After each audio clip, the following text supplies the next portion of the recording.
اعوذ باللہ من الشیطان اللعین الرجیم بسم اللہ الرحمن الرحیم۔ میرے واجب الاحترام مومنین و مومنات، السلام علیکم ورحمۃ اللہ وبرکاتہ۔ مومنین کرام، مریضوں کے لیے ایک بہت ہی مجرب وظیفہ دینے جا رہا ہوں۔ یہاں تک کہ خطرناک سے خطرناک بیماری ہو، لا علاج مرض بھی ہو تو شفا ملے گی۔ بہت ہی مجرب وظیفہ دینے جا رہا ہوں، معصوم کا دیا ہوا وظیفہ دینے جا رہا ہوں۔ ہر بیماری سے انشاءاللہ شفا ملے گی۔ اپنا دعویٰ نہیں ہے، قول معصوم علیہ السلام ہے، ہمارا ایمان ہے۔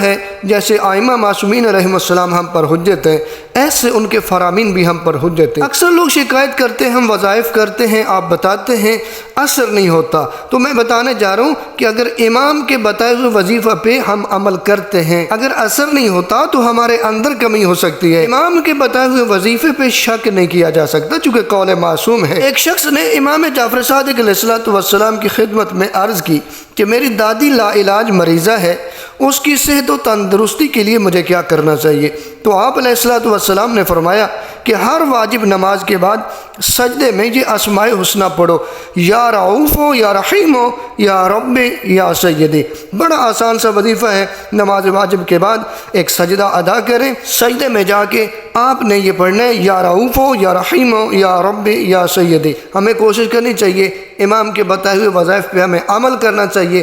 ایک دفعہ اثر نہیں ہوا پھر کوشش کریں، پھر اثر نہیں ہوا پھر کوشش کریں۔ مرض سے شفا دینے والا بھی خدا ہے، جتنی دعائیں ہیں وہ قبول کرنے والا خدا ہے۔ ایک دفعہ قبول نہ ہو پھر کریں، آخر انشاءاللہ جب بار بار دروازہ کھٹکھٹائیں گے تو ایک دفعہ دروازہ کھل لی جائے گا۔